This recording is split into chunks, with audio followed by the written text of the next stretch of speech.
So, one of the most overlooked aspects of the history of the Second World War is the interest that Nazi spies and scientists had in South America, and especially in the Amazon. Prior to World War II, German scientists and spies were sent all around the world looking for ancient artifacts and treasure to bring back to Berlin, which supported the Nazis' Aryan race theory. This search sent them across the world, from Central Europe, Greece, Scandinavia, Tibet and the Himalayas, the Middle East, and even Asia. But most people don't realize that the Nazis were also in South America, poking around in the Amazon, and even had secret missions planned to study Tiwanaku and other sites across the Andes. In an official sense, the Nazis were in South America on an ethnographic and ecological research mission. But the real reasons behind their interest in South America, and especially the Amazon, are much deeper, darker, and more mysterious than that. But we have to start with the Ahnenerbe. The Ahnenerbe Organization was created by the Nazi Party in 1935,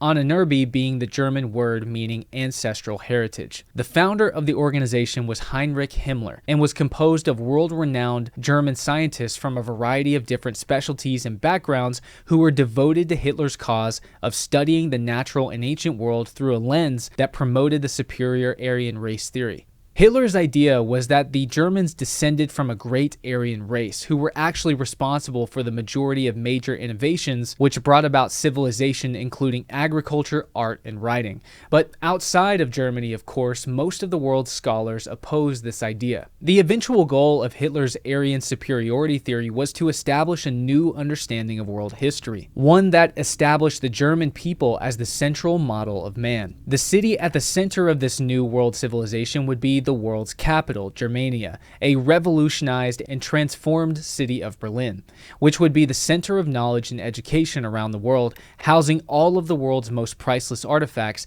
and the hub of new and advanced technology. This would be the center of Germany's empire, but first, Germany needed to build the empire. Now, the goal of building an empire is to acquire foreign natural resources to fuel the center of the nation, in this case being Germania. Germany began with conquering Poland and putting the rich Polish coal mines and steel production facilities to work, supplying Germany's ever-growing military and industrial needs. Germany also solved its food shortage crisis by harnessing Poland's plentiful grain and potato farms as well as its livestock. They used Norway and France's iron ore for steel production. They used the region of Ukraine for oil to fuel the German army, as well as their fertile grain fields to feed the German people. They extrapolated oil from Romania and Czechoslovakia, and even metals from Greece. Germany then began the invasion of oil-rich northern Africa, but the Nazis' real ambitions went so much farther and much, much deeper than just conquering the territories and natural resources around Greater Europe and the Mediterranean. Himmler was fascinated by the idea of semi-mythological artifacts that he thought could support the Aryan race theory.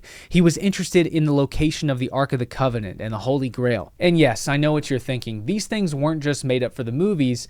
These things actually happened. The Ahnenerbe Organization launched several expeditions around the world looking for old world cultural artifacts, but their first expedition was actually down into the Amazon 5 years before the Second World War began. We don't know exactly when the first mission began, but it was most likely sometime in late 1935, which was shortly after the formation of the organization that summer. The scientific aspects of the mission were planned out by SS member Otto Schultz-Kampfinkel and was carried out within the Jari River region of the northeast Amazon. So little information is understood of the mission's intentions and objectives that even information of the expedition's ground leader, SS officer Joseph Greener, is sparse at best. His exact rank, background, education, and previous achievements are almost entirely unknown. The only thing definitively known about him is that he was a trusted officer serving under Himmler who was buried in a Nazi cemetery in the Amazon after perishing during the expedition following a 60-mile trek through the dense vegetation and raging rivers. The only thing we know for certain about the expedition are its official objectives given to the local government,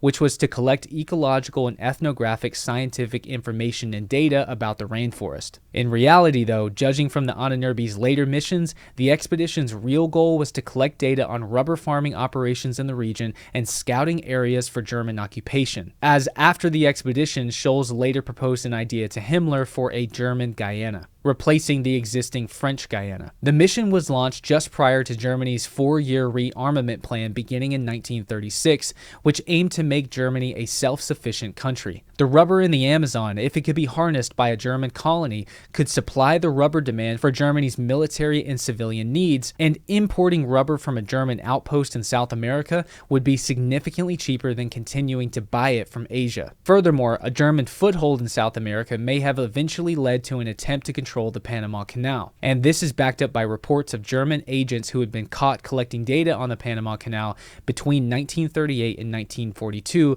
but are suspected to have been there prior to 1938. Now, these Germans were spies as well as they were scientists, so they were no doubt genuinely interested in the scientific data and findings gathered during the expedition. Granted, in hopes that their finds might produce some kind of evidence for their grand Aryan race theory. They gathered over 1,200 artifacts from the Aparai, Wayana, and Wahhapi tribes and sent the artifacts back to Germany to be studied and put on display at Berlin's Ethnographic Museum. Although not officially recorded, an unspoken interest that must have, at least in part, been at the heart of the expedition was the hope that these explorers might come across information pertaining to the location of either El Dorado or Percy Fawcett's lost city of Z. Now, some may say this is a stretch, but it isn't. This is exactly in line with the ambitions of South American explorers just 1 decade prior, as Percy Fawcett had only gone missing looking for his lost city of Z just 10 years prior to the Nazi expedition into the Amazon.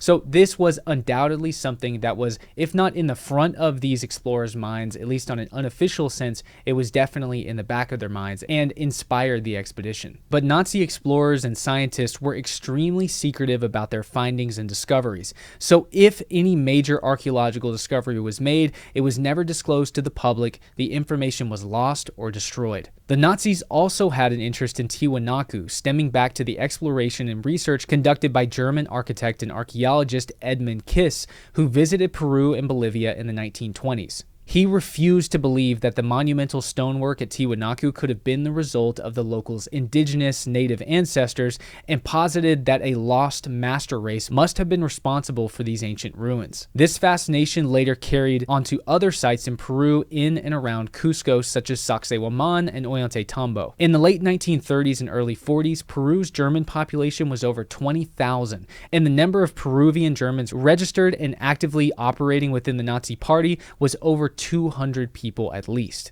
A Nazi flag was even flown over the small Peruvian town of Pozuzo, and this was the base of espionage and data collecting among Nazi operations within Peru. Ultimately, though, like most explorers who braved the wilds of the Amazon, the jungle conquered them. The brutal vegetation, unpredictable weather, and dangerous rapids of the Jari River submitted the efforts of the German explorers, destroyed their high-tech seaplane, which was intended to embody the German technological superiority over this wild land, and forced the inexperienced Germans to rely on dugout canoes built by natives and indigenous guides, which caused tensions and issues within the party due to the Nazis' disdain for these quote-unquote primitive people and their hesitance to listen to native wisdom. And there is actually still a monument standing to this day which marks the end of this Nazi expedition into the Amazon. The swastika-topped wooden cross that stands over the grave of SS officer Joseph Greener, which reads, "Joseph Greener died here on February 1st, 1936,